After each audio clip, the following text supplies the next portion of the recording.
Continuemos entonces con nuestra clase correspondiente al día de hoy. Estamos hablando de la segunda epístola a Timoteo. Ahora estudiando los pasajes significativos de esta carta, como lo hemos hecho antes con Primera Timoteo y con la epístola a Tito. Entonces hoy estamos hablando de segunda a Timoteo.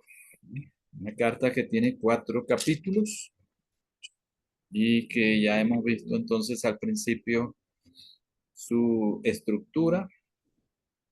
Estamos ahora finalizando el capítulo 2 y estamos estudiando algunas expresiones importantes que se encuentran en cada uno de estos pasajes y haciendo algunos comentarios y reflexiones al respecto, ¿no? Entonces, estamos hablando de la importancia ahora de la eh, doctrina, ¿no? Cuán importante la doctrina, ¿no? La, el encargo o el depósito que Dios ha puesto en la vida de cada uno de nosotros, ¿no? Entonces vamos a ubicarnos, hermanos. Estamos hablando ya de capítulo 2 versículo 2, ¿verdad? Yo no recuerdo haberme detenido mucho en estas expresiones de el versículo 12, así que quisiera regresar un poquito arriba, cuando Pablo habla de sus padecimientos, dice que son por causa del evangelio, ¿no? Todo lo que son las prisiones y los padecimientos que está él llevando se deben entonces a su ministerio, ¿no? A la predicación del evangelio, ¿no? A veces para una persona resulta contradictorio que un ministro, un pastor, tenga que sufrir. O sea, se esperaría, según algunos, que el pastor, el ministro, fuese la persona más prosperada en todos los sentidos y que no tuviese ningún tipo de dificultad ni impedimento, ¿no?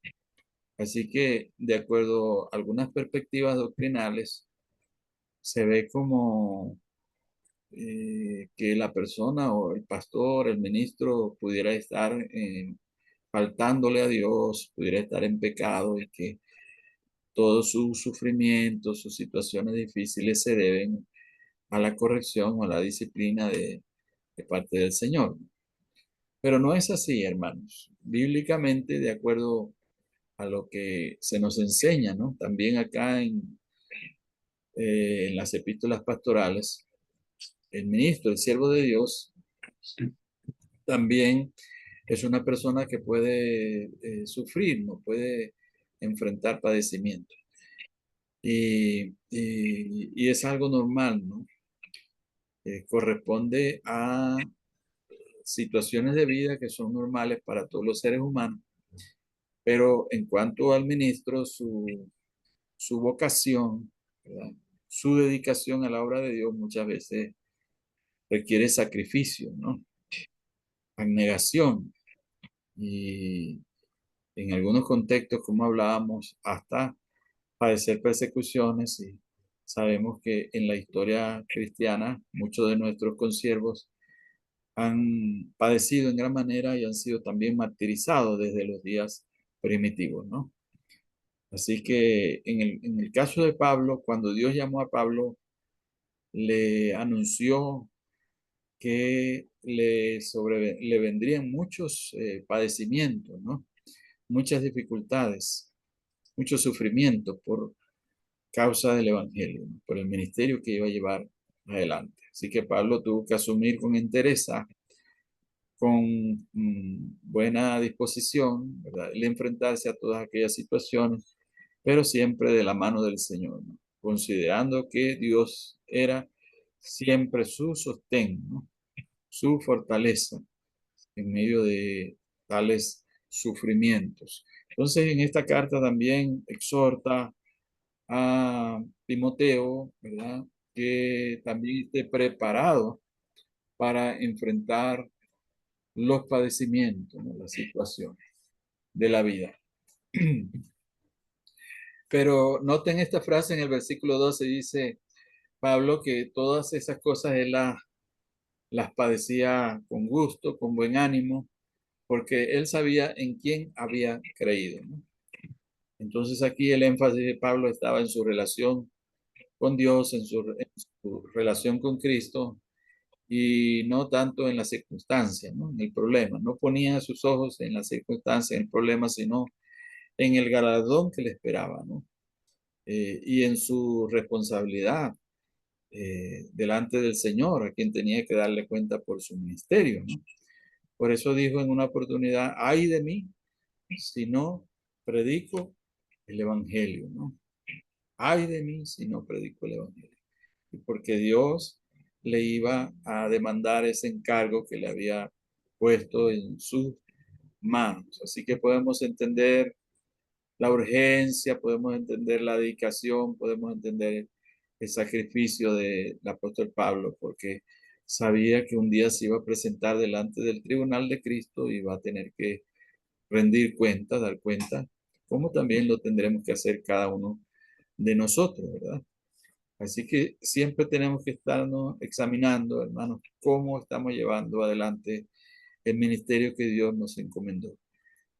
Estamos siendo negligentes, estamos teniendo una posición acomodaticia, ¿verdad? No queremos salir de nuestra zona de confort, sino siempre mantenernos en ese espacio de tranquilidad, de sosiego, de comodidad, buscando los privilegios siempre y no asumiendo que para verdaderamente hacer lo que Dios nos ha llamado, muchas veces tenemos que salir de esa zona de confort e ir a enfrentarnos a situaciones que no son del todo placenteras, ¿no? Como ir a un lugar que no queremos ir, como ocupar nuestro tiempo en tareas que no son agradables, como relacionarnos con gente que quizá no es normal o común que nosotros nos relacionemos, ¿verdad? Pero tenemos que asumir eso. Por eso, hermano, yo estoy en desacuerdo, muy en desacuerdo, ¿no? Cuando la iglesia se encasilla, la iglesia local, se encasilla con la visión hacia un estrato determinado, ¿no? De la sociedad. Y entonces nos encerramos en relacionarnos y servir solamente a personas de ese estrato y no pensamos pues que hay una cantidad de grupos en la ciudad que tienen una profunda necesidad del evangelio y una profunda necesidad del ministerio y la misión de la iglesia y que debemos abrirnos también a llegar, ¿no? A esas poblaciones, a esos grupos, ¿no? Mayormente a los grupos marginados. Y yo siempre tengo por delante el ejemplo de nuestros fundadores, los fundadores de la iglesia Nazareno, nos dan el primer ejemplo, ¿no? Porque la iglesia de Nazareno, dicen los historiadores, los que han escrito pues la historia de la iglesia de Nazareno, dicen que se organizó con el fin principal de servir a los pobres, ¿no? De anunciar el evangelio a los pobres. Esa era la mentalidad de Phineas Brissi, fundador de la primera iglesia de Nazareno en Los Ángeles, ¿verdad? Eh, y él tenía ese interés, ¿no? De llevar el evangelio a aquellas personas que la iglesia metodista, a la cual él perteneció anteriormente, y ese encasillamiento también, esa mentalidad clasista también llevó a Finney Bresee a apartarse de la iglesia metodista en su tiempo y él dijo, tenía esa visión de ir a servir a los pobres en la ciudad de Los Ángeles, ¿no?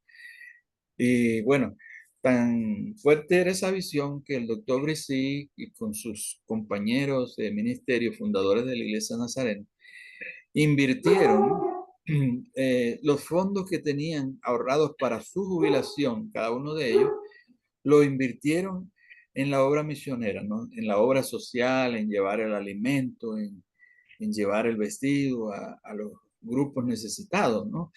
Y predicaron el Evangelio a través de esas obras de misericordia, de compasión en la ciudad, ¿no? Y ese ha sido un rasgo distintivo de la iglesia nazarena desde el principio, ¿no? Desde el principio. Bueno, también muy contento me siento por nuestra iglesia, donde nosotros congregamos acá en la ciudad, en el Renuevo, que poco a poco pues hemos venido eh, sirviendo con el apoyo de nuestros pastores y de líderes de la iglesia, estamos sirviendo acá a las comunidades necesitadas, ¿no? Algunas comunidades necesitadas.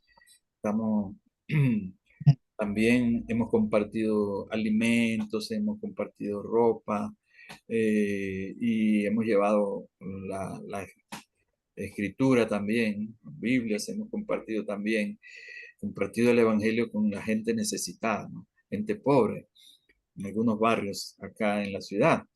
Entonces, bueno, eh, tratando de poner en práctica esa visión, ¿no? Y también esa característica importante de la iglesia del Nazareno. Es importante, hermanos, entonces, asumir ese asunto de enfrentar los desafíos que tenemos, ¿no? En el ministerio, ¿no? Son bastante fuertes en los días actuales. Cuánta necesidad, cuánta pobreza, cuántas situaciones hay en las comunidades, delincuencia y personas que necesitan ser educadas, necesitan ser enseñadas, necesitan aprender valores y todo eso, ¿no? Comenzando desde la niñez también, cómo está abandonada en las comunidades y la iglesia pues necesita hacer presencia, ¿no? Los pastores, los líderes, asumir esa tarea tan importante que nos dio el Señor de predicar el Evangelio, ¿no? Y predicarlo no solamente con palabras, sino con obras, ¿no? Entonces, bueno, Pastor, sí, hermano, adelante. bueno, quiero opinar algo sobre eso que estás diciendo que me Sí, parece, pastor, muy relevante, ¿no? Eh, Cuando te escuchaba hablar, me acordaba de ese pasaje de Jesús cuando se sentó en la sinagoga y leyendo el libro del profeta Isaías, justamente hace referencia a ello, sí, cuando dice que el Espíritu del Señor está sobre mí por cuanto me ha ungido para ujú, dar buenas nuevas a los los pobres. pobres, sí.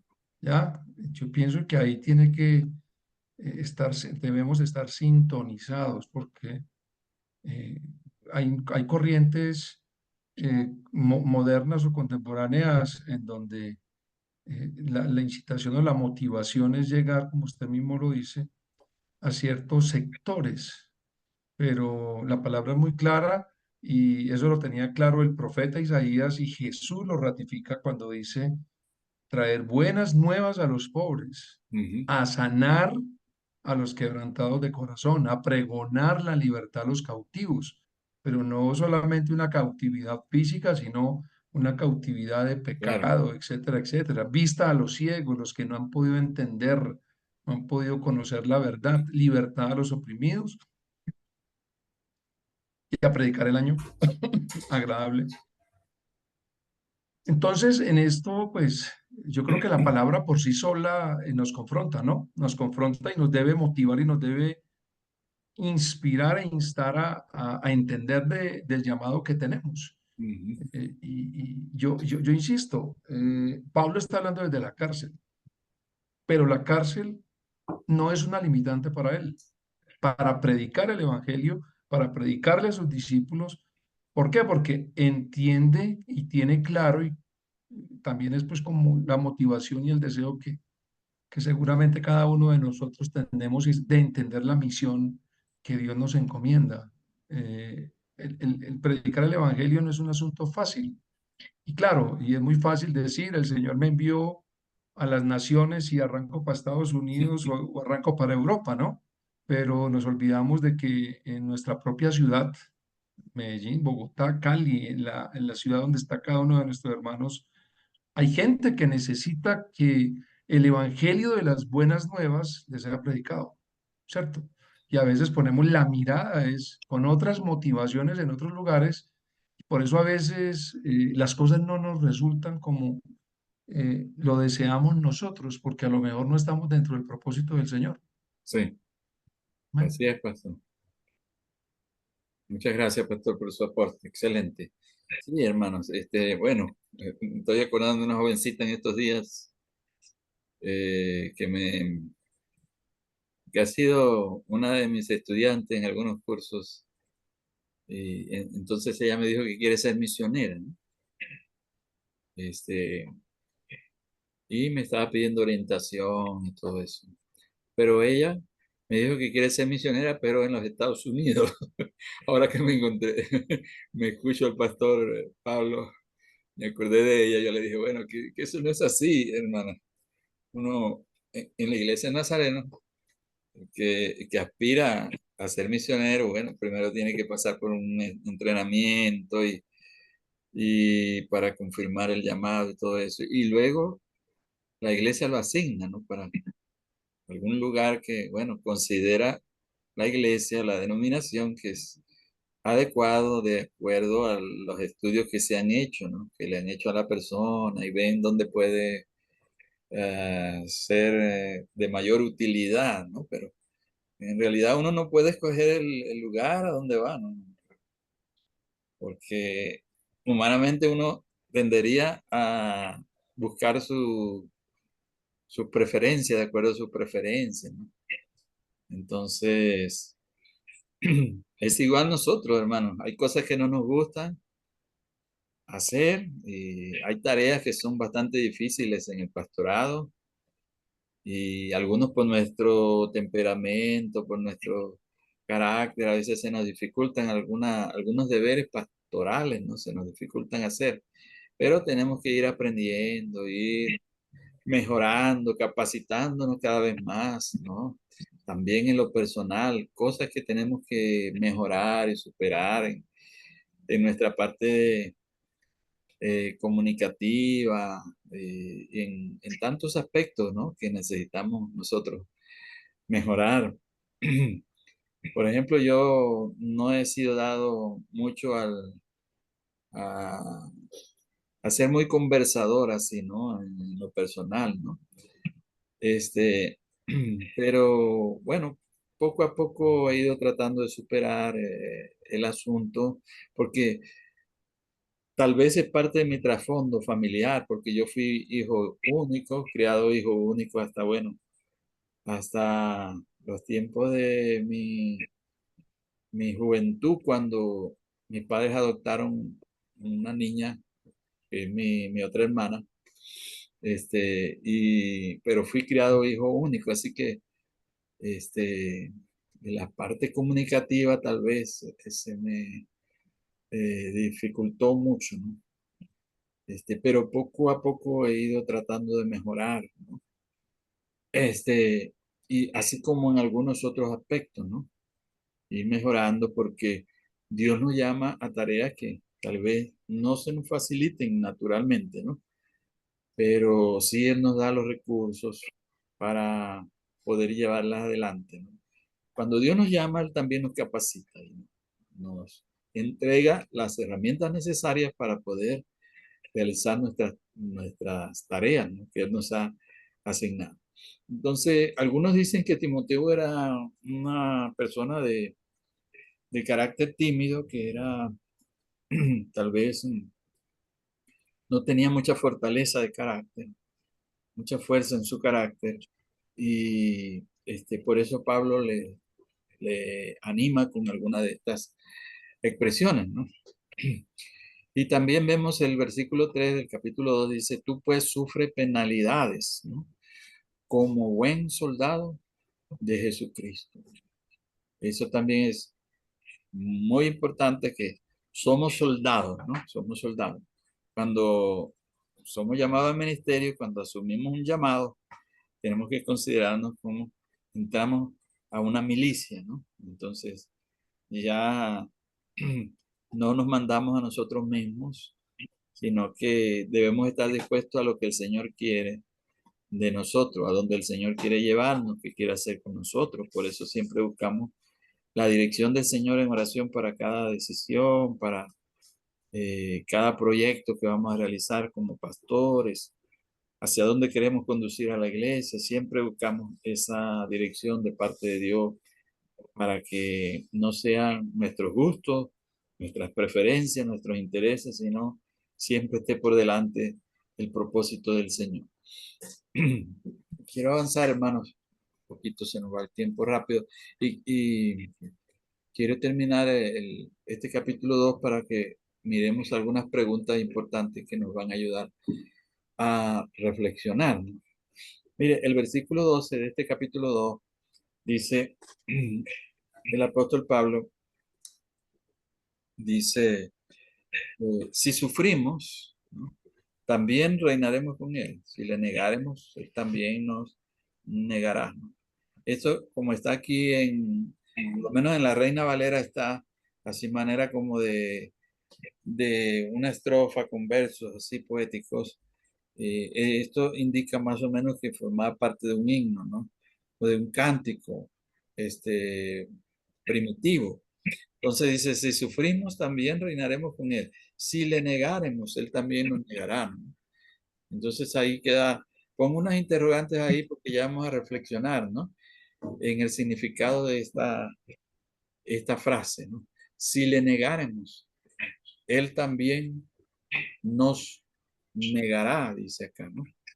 Entonces hay que tener cuidado cuando testificamos y cuando hablamos, ¿verdad? Si estamos, en alguna manera, estamos negando la fe, ¿no? En la cual creemos, estamos negando el Dios a quien servimos. A veces cuando llevamos un cristianismo solapado, ¿no? Cuando no queremos identificarnos delante del mundo como hijos de Dios, como ministros del Señor. Bueno, yo he acostumbrado, hermanos, siempre identificarme en cualquier grupo donde hago parte en la sociedad, que comparto, identificarme rápidamente como ministro y como siervo de Dios, ¿no? Y más bien eso, en vez de traerme cosas negativas, me ha sido de ayuda, ¿no? Ha sido favorable cuando siempre me he identificado como siervo de Dios, como pastor, más bien me ha abierto puertas, me ha ayudado más bien a tener la consideración de las personas, ¿no? Entonces, muchas veces, aún como siervos de Dios, como ministros, a veces nos escondemos y aquellos que a veces son bivocacionales, ¿no? Que son pastores jóvenes que están todavía trabajando tienen trabajos seculares, a veces esconden un poco su profesión, su vocación ministerial, ¿no? Por cierta vergüenza también. Dice el 2.15, procura con diligencia presentarte a Dios aprobado, ¿no? Como obrero que no tiene de qué avergonzarse. Es otro texto también muy significativo, muy usado, muy citado, ¿no? Procura con diligencia presentarte a Dios aprobado como obrero que no tiene de qué avergonzarse. ¿Es para el ministro solamente o es para todos los creyentes, ¿no? Es importante esa pregunta. Siendo la palabra de Dios pertinente, ¿verdad? Y que todos los creyentes nos las podemos aplicar, entonces podemos pensar que no es solamente para el ministro, ¿no? Para el pastor, sino que todo creyente, todo hijo de Dios, tiene que presentarse delante de Dios como un obrero aprobado. ¿Por qué? Porque Dios quiere usar a todos, ¿no? De alguna manera en el ministerio, ¿no? Y no hay ningún creyente que pueda decir que está exento de cumplir la gran comisión, ¿no? Entonces todo, aunque no tengamos el don pastoral, no tengamos el don de evangelista, en alguna forma todos tenemos la responsabilidad de contribuir a llevar adelante la gran comisión. Así que podemos decir que es para todos, ¿no? Este mandato.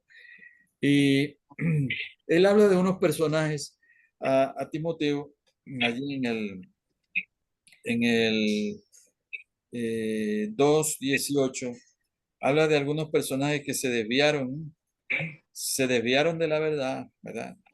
Menciona en el 17 a Himeneo y Fileto, dice que estos negaron la resurrección, diciendo que ya se había efectuado, es decir, una falsa doctrina, ¿no?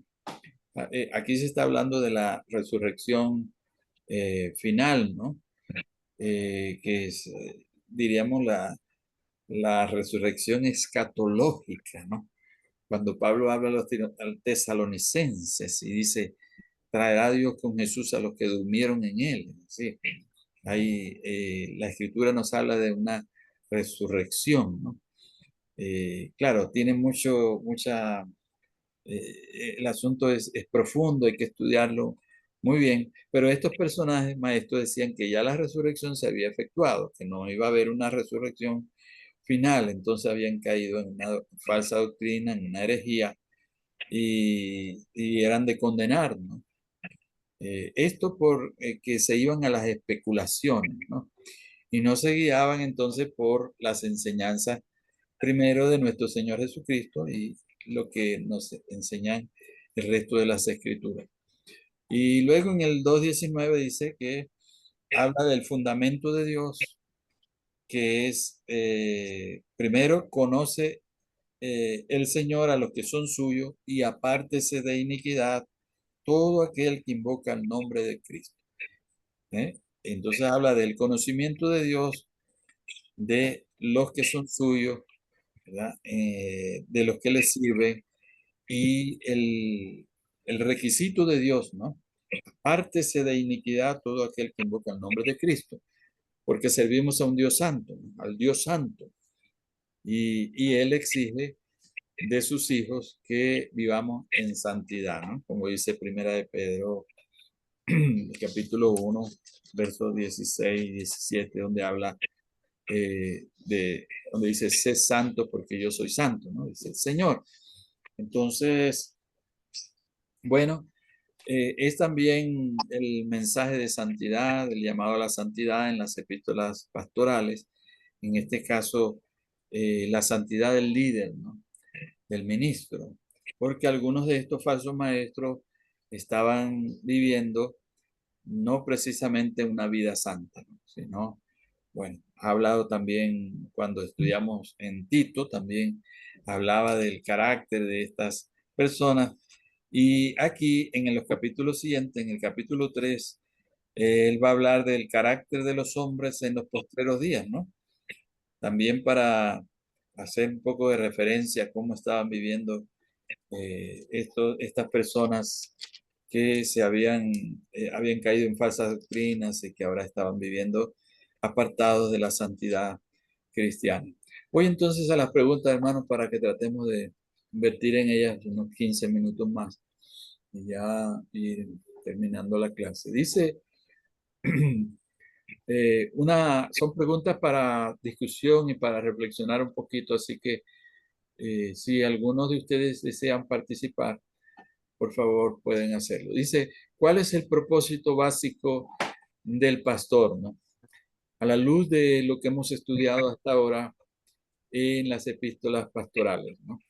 ¿Cuál sería el propósito básico del pastor? Bueno, la misma expresión, ¿no? Pastor nos da un poquito de luz, nos indica un poco de lo que es el propósito fundamental de este ministerio, ¿no? Así que le doy la palabra, hermano, si uno o dos quisieran participar y Eh, eh, nosotros. Adelante, pastor. bueno, participo en esta pregunta, pues, en lo que he podido percibir en las cartas que hemos estado trabajando durante todo este tiempo. pues tomo de pronto dos aspectos muy importantes. Uno, y es el sentido de enseñar la sana doctrina, enseñar la sana doctrina. En este caso, dice, ¿cuál es el propósito básico del pastor? Entonces, entendería yo primeramente enseñar la sana doctrina tal conforme las escrituras y poder llevar en esa dirección a un pueblo en la fe en Jesucristo, ¿cierto? Pero velar mucho por la sana doctrina. Y ya después, pues, iría muy anexado lo que es el administrar bien el cuerpo de la iglesia como tal. Pues vemos que las cartas han tocado temas de escoger diáconos, de las cualidades de ellos, de ocuparse de las viudas, de, de, de cuidar la fe. Acaba usted de hablar de la santidad. Entonces, el propósito del pastor sería eso, de, de, de enseñar la sana doctrina de la palabra, pero y llevar a ese pueblo, a esa iglesia, a esa convicción total de la salvación y administrar todo lo en torno como tal la iglesia requiere como tal. Me refiero a administrar al cuerpo como tal, no me refiero a situaciones, como su palabra lo dice, administrativas. Gracias, gracias, hermano. Sí, ve, hay muchas tareas, ¿no? Pero, y a veces nos concentramos en lo secundario y descuidamos lo que es prioritario en nuestra labor pastoral. Entonces, la labor de enseñar es como darle el pastor da el pasto, ¿no? A la oveja, ¿no? Alimentarla. Cuidado de la oveja. Cuidado fundamental nutrirlo con la palabra de Dios, ¿no? Así que es fundamental eso, ¿no? Así que hay muchas tareas diferentes que tenemos que hacer, pero no tenemos que descuidar el ministerio de la palabra, que es fundamental. Hermana María Teresa, por favor, adelante.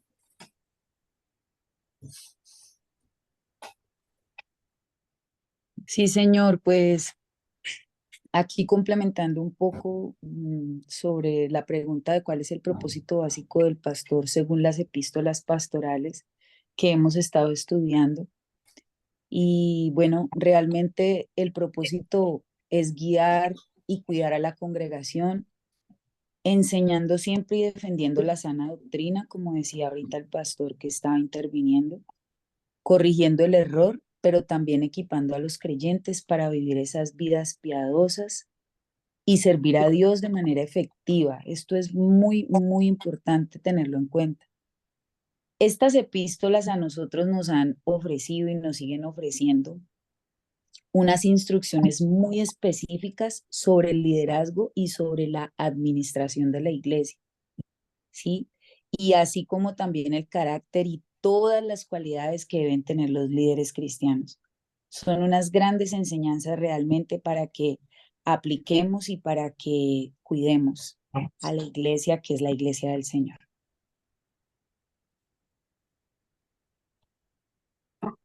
Pastor, Gracias, mamá. Excelente. Bueno, no nos vamos a detener mucho en cada una de las preguntas porque sí, se nos va el tiempo. La segunda dice, ¿por qué el sufrimiento es parte del cristianismo, ¿no? Ya vemos como, no solamente acá en las pastorales, ¿no? Sino comenzando por nuestro Señor Jesucristo, nos dice que en el mundo vamos a tener aflicción, ¿no? Pero confiemos que Él ha vencido al mundo. Entonces, es como parte inherente, ¿no? De la vida cristiana, el sufrimiento.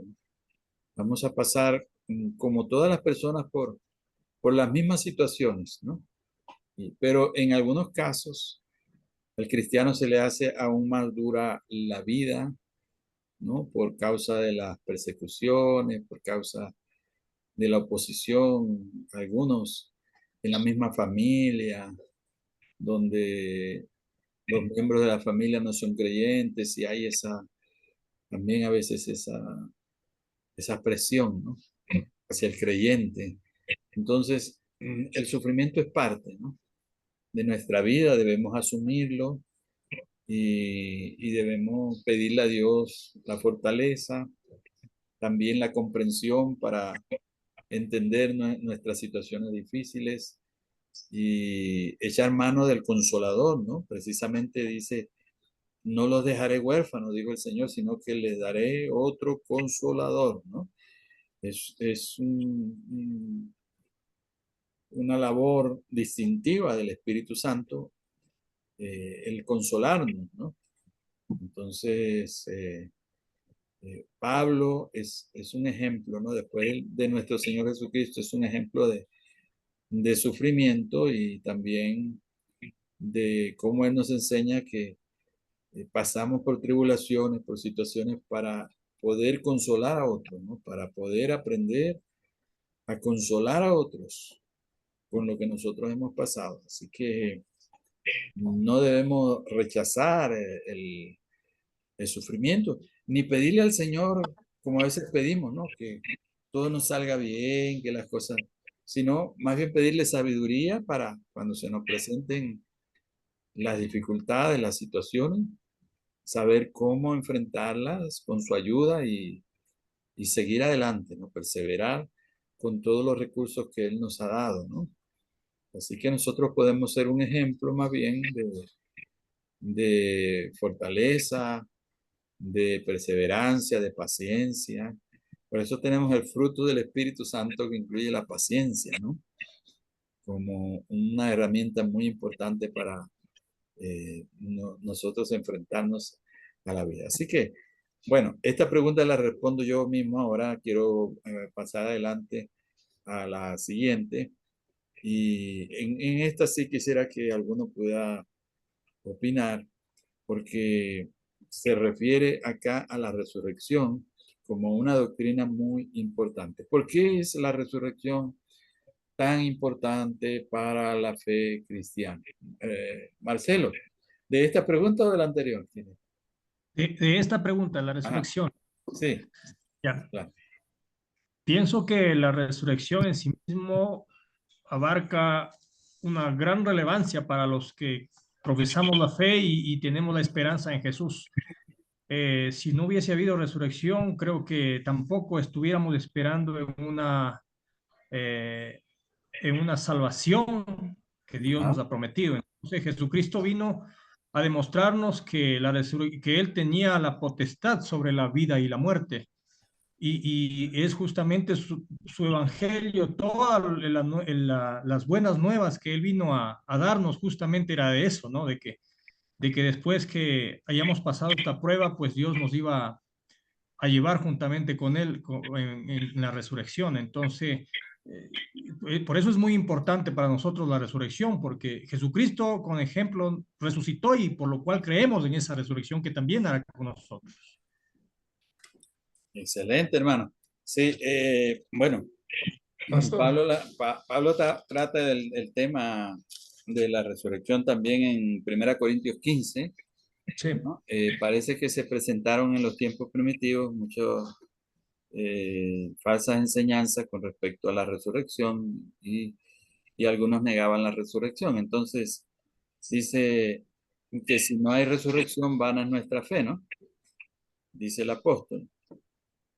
Y entonces esa es una de las doctrinas fundamentales, forma parte del Evangelio y nos habla de que la vida, ¿verdad? Tiene un carácter eterno con Cristo, ¿no? Con Dios, ¿no?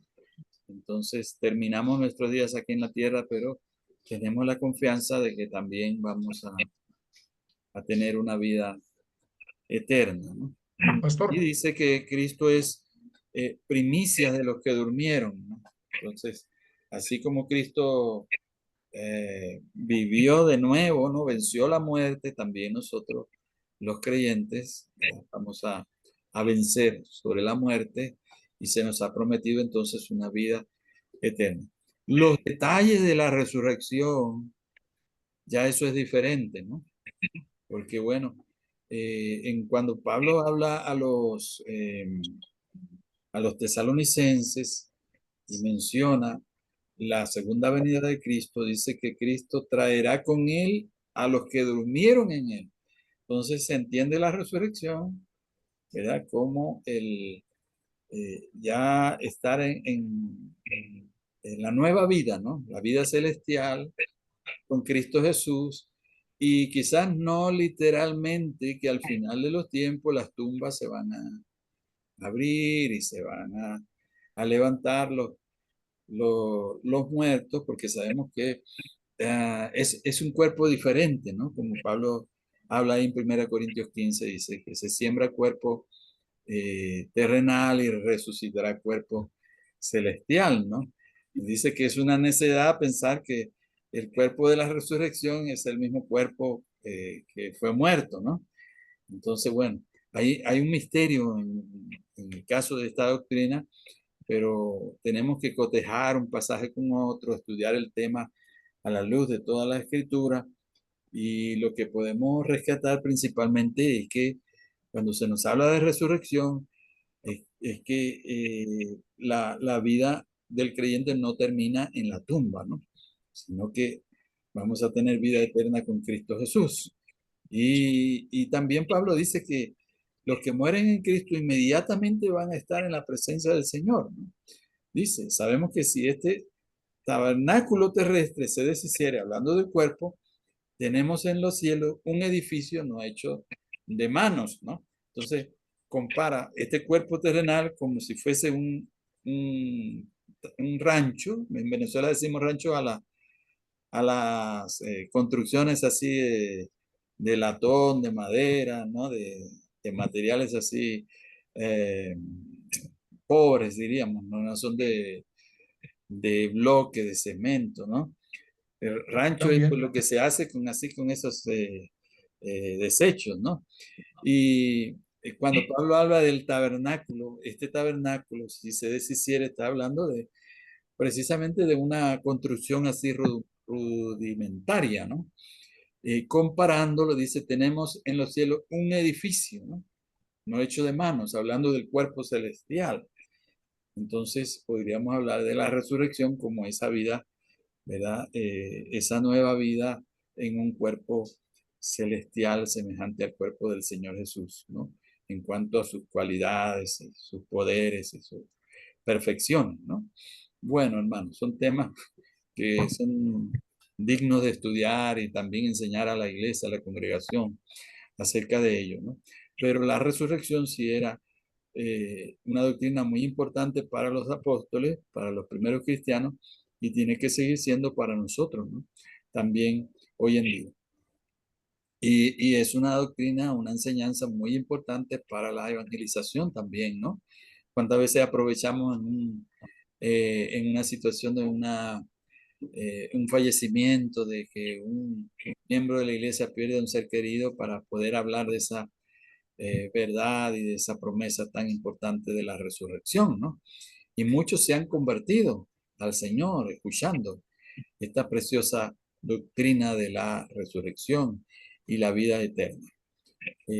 Avanzamos, hermano, ya estamos terminando. Dice, ¿a qué se refiere el versículo 12b? ¿Qué significa? El versículo 12 dice, ah, ¿cómo dicen algunos? No, perdón, me había sí, quedado, son, me había quedado en Corintios, hermanos.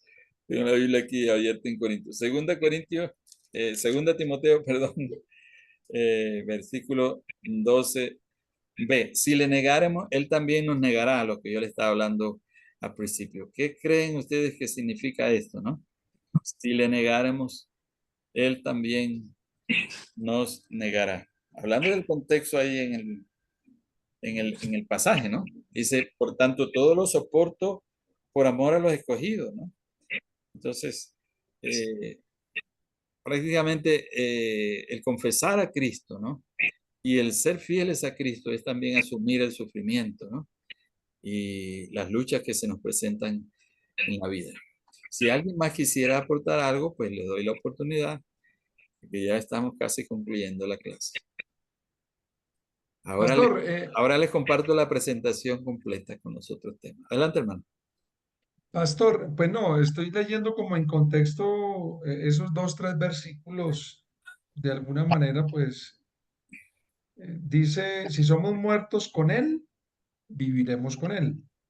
Si sufrimos con Él, reinaremos con Él. Si le negáramos, Ujú, Él también nos negará. Y si fuéramos infieles, Él permanece fiel. De alguna manera es como el reconocimiento también y el respaldo de parte de Dios en cuanto al ejercicio mismo del pastorado del ministerio, pero también, y hago ya énfasis en este versículo, es la demanda que también se nos hace, ¿no? De ser testigos, pero de dar verdadero testimonio, porque cuando ahí se nos habla de negar, no solamente es negar con nuestra boca en ciertos lugares o en ciertos escenarios. Pienso que también ese negar tiene que ver mucho con nuestro testimonio, ¿no? ujú. Nuestro testimonio vivo, porque debe haber una coherencia dentro de nuestro ministerio como pastores o como líderes en cuanto a lo que hablamos, predicamos y en la manera como lo vivimos. Porque de muchas maneras con nuestra manera de vivir también estamos negando un poco a ese Dios resucitado, a ese Rey, a ese Jesús que eh, somos embajadores de Él, somos representantes de Él, somos testigos de Él. Entonces, no es solamente decir públicamente, yo soy cristiano, yo soy un líder, yo soy un pastor, sino también dar el testimonio y que haya una coherencia en eso, porque es otra manera también de negar nuestro evangelio y nuestro ministerio para el Señor. Así es, pastor, muchas gracias. Sí, es interesante que dice, si fuéramos infieles, Él permanece fiel, ¿no? Habla del carácter de Dios. Ah, el asunto de si le negáremos, Él también nos negará esa causa de su justicia. ¿Verdad? Dios eh, tiene que hacer justicia en cuanto a alguien que le niega, que le rechaza, ¿verdad? Pero Él sigue siendo fiel en cuanto a su amor, su misericordia hacia nosotros, ¿no? Entonces, bueno, esto era muy importante para Timoteo como ministro, como siervo, poder entender estas verdades, ¿no? Y afirmarse en esa fidelidad a Dios, en en esa fortaleza, ¿no? O en ese esfuerzo para sufrir juntamente con Cristo, ¿no? Como dice acá la palabra. Luego tenemos, entonces, la otra pregunta dice, ¿Timoteo debe abordar a los falsos maestros? Pues sí, ¿no? Le manda allí el apóstol que enfrente esas personas, que tome correctivos y que en algunos casos pues tiene que excluirles de la comunión de la iglesia, ¿no? Porque hacen daño, ¿no? Así que a los falsos maestros hay que ponerles un límite, no dejarlos avanzar, y cuando vemos a alguien que quiere enseñar algo que es incorrecto, ¿verdad? En la iglesia es importante que nosotros, los pastores, como garantes de la sana doctrina, siempre estemos pendientes, ¿verdad? De las enseñanzas, de las predicaciones, y la gente que usemos también en la iglesia tienen que ser gente que esté bien formada, ¿no? No personas neófitas, como dice la palabra, sino personas que tengan cierta formación, son las que debemos usar para compartir la palabra, para enseñar a otros, ¿no? Porque es algo muy delicado, porque una falsa enseñanza puede desviar a algún creyente de la firmeza y puede aún llevarle hasta a perder la salvación a esa persona que quizás comenzó el camino de una manera sincera, pero luego es desviado por una falsa doctrina. ¿Por qué es tan importante el versículo 15 para todos los cristianos? ¿No? Dice, procura con diligencia presentarte a Dios aprobado como obrero que no tiene de qué avergonzarse, que usa bien la palabra de verdad. es para todos, ¿no? No solamente para los ministros, sino para todos. Y es que Dios desea y Dios espera que nosotros estemos preparados, ¿no? Crezcamos, como dice el escritor a los hebreos cuando les dice que ya ellos debían ser maestros, ¿no? En vez de estar todavía en los rudimentos de la doctrina, en los fundamentos, en las cosas que uno aprende al principio, y teniendo necesidad todavía de ser enseñados nuevamente, dice la escritura de los hebreos que ya ellos debían ser maestros, ¿no? Entonces, así, cada cristiano, cada creyente tiene que crecer, ¿no? La, la meta es crecer a la medida de la estatura de la plenitud de Cristo, como dice Pablo a los Efesios. Y en ese crecimiento del creyente, los pastores, los ministros, jugamos un rol fundamental, ¿no? Porque hemos sido llamados, dice Pablo en Efesios capítulo 4, hemos sido llamados por Dios eh, para perfeccionar a los santos, ¿no? Para la obra del ministerio. Así que, ¿cómo vamos a perfeccionar a otros si nosotros, hermanos, adolecemos de muchas cosas todavía, de mucho conocimiento, de muchas capacidades, ¿no? Tenemos que cada día crecer, cada día llenar este requisito de presentarnos a Dios aprobado como obrero que no tiene de qué avergonzarse, tanto en carácter, ¿verdad? Como en habilidades, en capacidades que tenemos cada día que aprender y perfeccionarnos. Por aquí alguien está escribiendo, sí, debemos seguir creciendo. Crecimiento en la vida cristiana no se termina nunca, ¿no?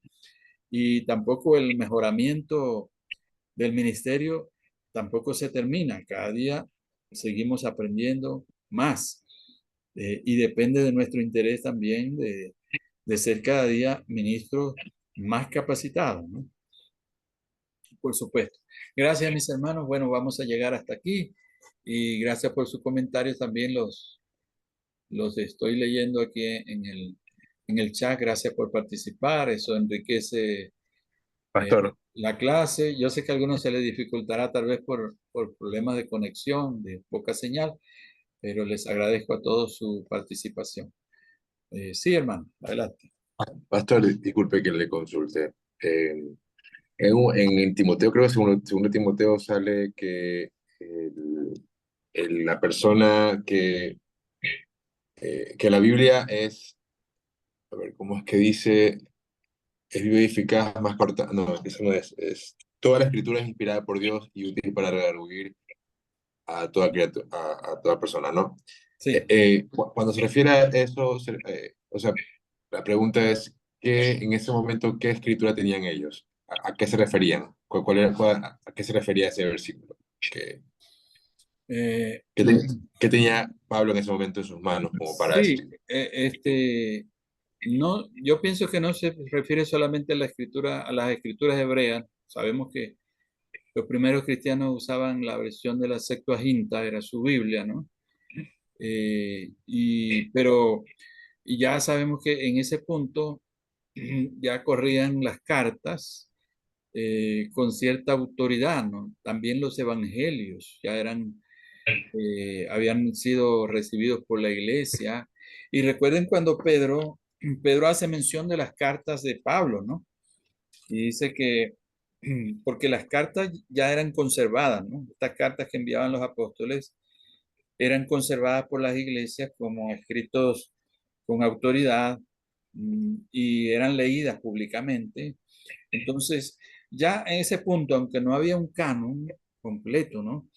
Del Nuevo Testamento, un canon como tal establecido, pero ya los escritos apostólicos se consideraban casi como al mismo nivel de las escrituras del Antiguo Testamento. Y entonces les mencionaba el caso de Pedro, ¿no? Cuando Pedro hace ese elogio a las cartas de Pablo, déjame ver si ubico acá, donde Pedro dice que algunas de las epístolas de Pablo eran difíciles de entender y algunos torcían, ¿no? Esos escritos de Pablo le daban otro sentido. Entonces, el apóstol Pedro, a ver, dice, como nuestro hermano Pablo también os ha escrito, ¿no? A ver si alguno me ayuda a ubicar ese texto allí. No recuerdo exactamente si es en la primera o en la segunda de Pedro, pero ya es como que casi para el final, creo. Pero ¿cómo dice, pastor, el texto? ¿Cómo dice? Sí, en segunda de Pedro, ya lo encontré, pastor. Ok. Segunda de Pedro 3:15 dice, y tened entendido que la paciencia de nuestro Señor es para salvación, como también nuestro amado hermano Pablo, según la sabiduría que le ha sido dada, os ha escrito casi en todas sus epístolas, hablando en ellas de estas cosas, entre las cuales hay algunas difíciles de entender, las cuales los indoctos e inconstantes tuercen, como también las otras escrituras, ¿no? Entonces, ya aquí habla de dos escrituras, ¿no? Las de Pablo, menciona a Pedro, ya consideradas con autoridad, ¿verdad? Como escrituras, y las otras escrituras se supone que está hablando de las escrituras del Antiguo Testamento, ¿no? De los escritos eh, de los judíos, el canon del Antiguo Testamento.